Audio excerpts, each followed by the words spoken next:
Thank you for tuning in to the best parenting show on the internet, Post Daily Dose. It's the Post. It's the Post. It's the Post. The Post Daily Dose. It's the Post.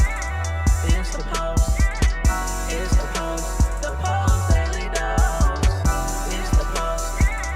It's the Post. Hey, good evening, Facebook, and welcome to another episode of Post Daily Dose. With me, your trusted parenting advisor, faithful guide and servant on the healing journey. What's my name? Big Papa Brian+Post.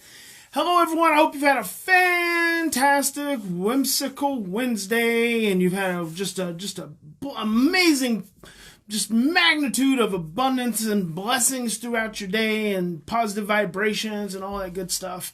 So I was in Starbucks this afternoon hello mother, just doing a little bit of work and drinking a big afternoon coffee and just enjoying my time there, and actually saw these two ladies, and they looked a little different. They had like this big nose piercings and like tattoos, and they just looked different.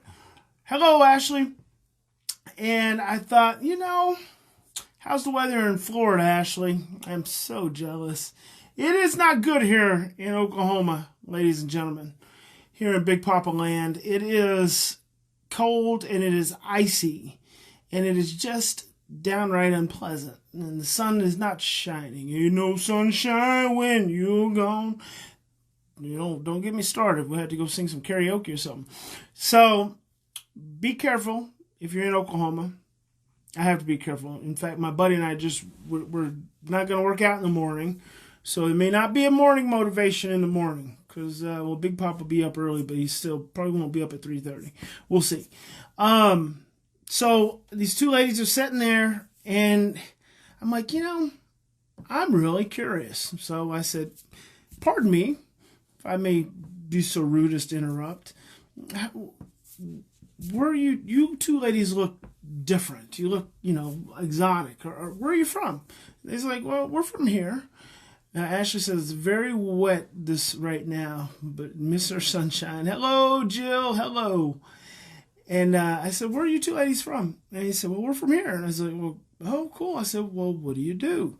And he said, well, we own a studio. And my immediate thought is tattoos and piercings. Tattoo piercing studio? Nope. We own a workout studio, and there's a gym, and then there's yoga.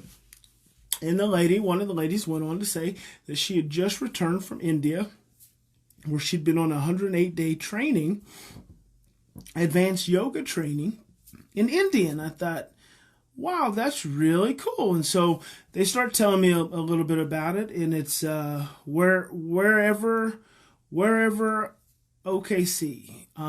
That is the name. I should make sure I'm getting that. Wherever Yoga OKC. If you happen to be in Oklahoma City and you really want to know, I'll tell you. But it's wherever you go, there you are. And I said, oh, John Cabazin. They're like, oh yeah. And so the lady went on to say, because I said, well, I've been thinking about adding some. I was just saying to my partner Patrick this morning, I said, I want to add some more workouts, so some more cardio, and I've been thinking about getting back into yoga. Hello, Tamira from Florida. So jelly of you Floridians. And I said, I've been thinking about adding some more getting some more workouts in. And they said, well, we are doing 108 days of yoga for $108. And I was like, oh, wow. So this is not a request for donations for $108. I'll find it from somewhere. But I'm thinking about doing 108 days of yoga. Wouldn't that be something? And then even like do it like stream it Facebook Live so you guys can see Big Papa getting his yoga on. Ooh.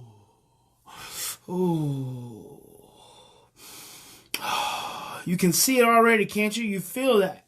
I can feel the energy. You feel the energy exchange? Yes. So I'll keep you posted on that, but actually it'll be starting on Friday.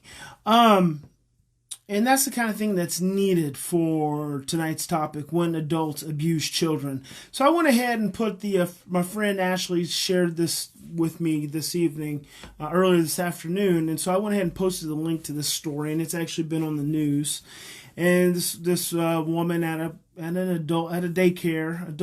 at a daycare grabs a 3-year-old and slings her and throws the little girl into a cabinet, and then she lies about it and says the little girl fell, and the parents investigated and found out there's cameras. You know, it's interesting how stress causes confusing, distorted thinking, suppresses your short-term memory. So this woman knows that there's cameras in these daycare because the parents of the child knew that there were cameras in the daycare, and so the woman actually wrote down on the incident report that the little girl had fallen and hit her head. And hello, Ashley. And so it's always interesting when it says top fan. I wonder what causes the top. You guys are top fans. So she lied about it. And then so interesting that in stress, when your thinking becomes confused, this is a perfect example of that, right? Your short-term memory suppressed. She's obviously stressed out to grab a little 3-year-old and sling her, number one. And number two, she was completely forgot that she was on camera. You know, that's really powerful.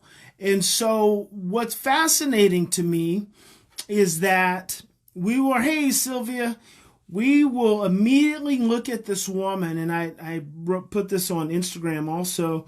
We will immediately look at this woman and we will judge her. This is the woman who hurts a child, and none of us want to see a child be hurt.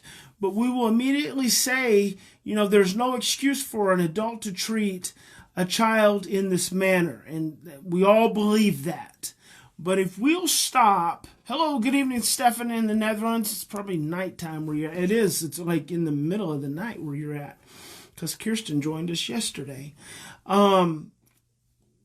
If we'll stop and think, and we'll say just for a moment, what could cause an adult to treat a 3-year-old in this manner? And this is important because I don't know how recent it was, but not some too many episodes back, Post Daily Dose episodes back. Thank you, Ashley. Ashley says, we choose to be a top fan because you're the best, Big Papa. Oh, you guys touch my heart so much. What is interesting is that we will immediately judge this adult as having, did this violent act towards this child, and we'll say there's no excuse for that. But if we'll stop and we'll pause and we'll just think about it for a moment, what would lead an adult to treat a small child like this? And a few episodes back, when I was talking about spanking, there's research done by Murray Strauss. I can't remember what university he's out of, Rochester. I think the University of Rochester. For some reason, it's somewhere up north. It was done, probably 10 years ago, and at that time it was something to the extent of 90% of adults in the United States believe it is okay to hit a 2-year-old. 90%. If 90% of adults in the United States, and this is just level number one, because Big Papa's always going to go a little deeper with you. Good evening, Kirsten, and good evening, Gareth. Gareth said he's been a top fan from David Rovey days. That's cool.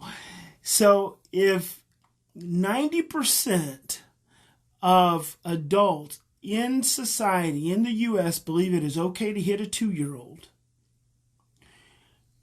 is this woman's behavior towards this 3-year-old really that extreme? Now think about that for a moment. And let's just get real honest with ourselves. If we believe it's okay to spank a 2-year-old, if we believe it's okay to spank a 3-year-old, or are we that far off the continuum of grabbing the same child by the arm and slinging them? And here's what I believe. I don't believe that the woman meant to sling the child into a cabinet. I believe that in the midst of her stress and her confusion and how big she is, and she did sling the child, she messed up and she accidentally slung the child into a cabinet. I don't believe that she meant to intentionally swing the child into a cabinet. I believe she was swinging the child onto a mat into some other area, but she screwed up. She screwed up. But let's just be real honest with one another. If we can hit children, if we believe it is okay to commit a violent act, the violent act of hitting children under the auspices of discipline, right? Or under the auspices of spare the rod, spoil the child, is slinging a child into a cabinet, well, purposely or accidentally, how far? Isn't that on the same continuum of behaviors? It is nonetheless violence, and that's just level 1. 90% of adults in society believe it's okay to hit a 2-year-old. So grabbing a 2-year-old by the arm or 3-year-old by the arm and slinging them isn't going to be that far off the continuum. Now, let me ask you this. That same woman, good evening, Brenda, if that same woman grew up in a home where she was manhandled, where she was hit, where she was tossed around, where she was yanked around. Because I know getting yanked around is pretty common when you're raised in that old school way. So getting yanked around is not an uncommon thing. So if that same woman is a byproduct of the environment she grew up in, which was on a continuum of abuse, a continuum of dominance, a continuum of punishment, why wouldn't she do that to that 3-year-old child? But see, here's the thing, is we want to take a situation like that and we want to make an example out of this woman. So we want to punish this woman, and apparently they went back and even further back in the videos and found another staff person had grabbed another child by the arm. They've been grabbing those freaking children by the arms for no telling how long. Okay, but see, now we want to take these two people, and this one particular who's been caught on video and split the little girl's head open, we want to take her and make an example out of her. Why do we want to do that? Because it makes us feel better. Because that's what we do in stress. That's what happens inside the parenting matrix. See, inside the parenting matrix, we actually encourage this kind of behavior towards children as long as you don't go to an extreme. It's when you go to the extreme, and in the state of Oklahoma, you can still spank children. You can still hit kids. And it's not considered child abuse as long as you don't leave bruises. If you leave bruises, then it's got the potential to border into child abuse. Does that make any kind of freaking sense to you guys at all? Is that not on the same continuum as any lesser form? How's that any different than pinching a child? The significance is it's the use of stress and fear and dominance and overpowering when it comes to children.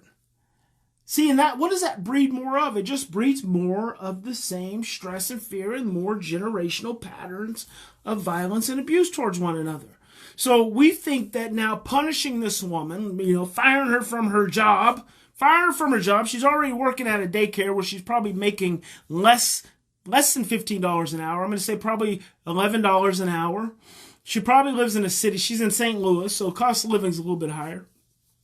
She's probably got her own children. She's probably eating way too much bad food. By the looks of her, she is obese and inflamed and probably not living a very good life as it is. Now she just lost her $11 an hour job. She's probably got her own children. So now she's worried about potentially going to jail herself. So now we just increased her stress even more, and she's probably going to end up taking that out on her children. You think she's going to all of a sudden become more loving to her children? No, we just end up perpetuating the very things that we try to prevent because we don't know how to do anything different.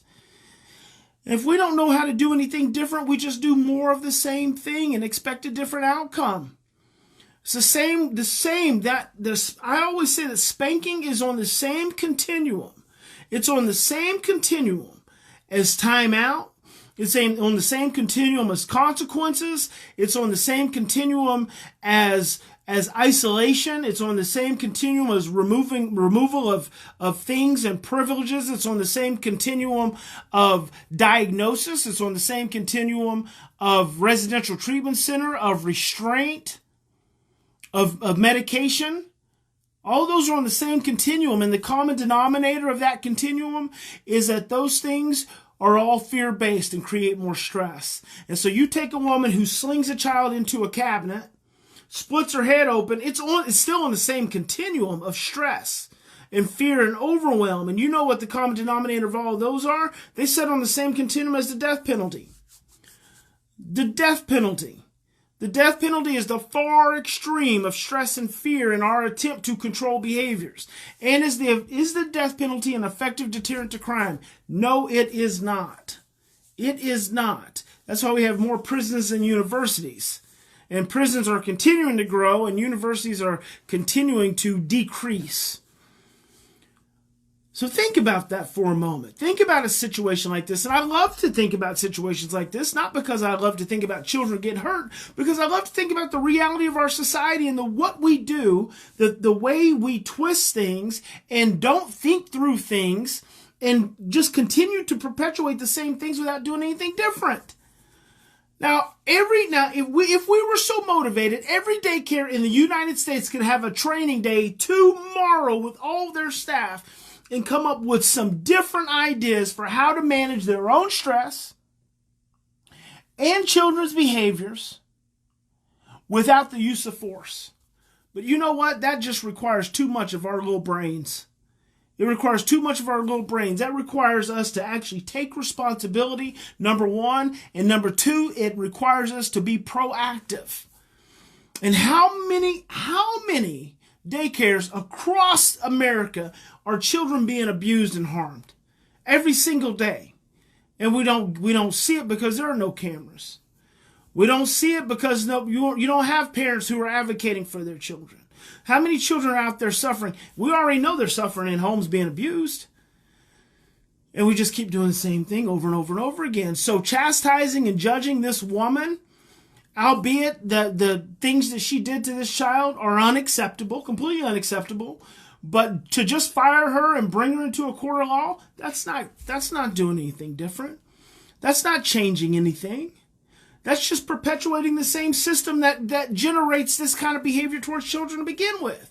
We have to be willing to do something radically different, and that starts with questioning ourselves and the way we got to be the way we are with children. And if we want to do something different, we have to think and we have to feel and we have to behave differently.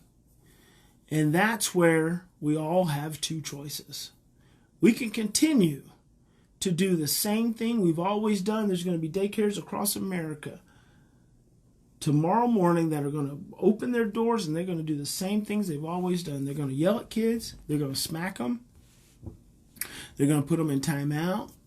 They're going to take away stuff from them. They're going to threaten them, spank them, pinch them, isolate them. They're going to do the exact same thing. And that's just us continuing to do the same thing and expecting a different outcome, the definition of insanity. Where we can stop, we can slow down, we can really question what we are seeing and what we are doing when it comes to children. We can really question what our own experiences were. We can slow down. We can take some deep breaths. We can put our heads together. We can get our thinking online. We can open up to our hearts. And we can choose love. And we can say, what would love do? What would love do? And we can look to do something different. And you know what? If you struggle with that, you can just call Big Papa. Call Big Papa because Big Papa's here for you, baby. I'll help you. I'll give you 20 different things you could do. But I believe that we are all wonderfully equipped with all the solutions that we ever need if we just calm our stress and our fear. And one of the first things we can do is we can stop hitting children. Stop hitting children. Stop hitting children. Do something different. Do something different. We don't have to keep recreating those patterns, those imprints. Thank you for joining me, guys. God bless you. Big Papa loves you. I hope you lay your head down tonight. I hope that all the cells in your body that carry the stress, the trauma, the generations of pain in your family, I hope they just relax and just releases.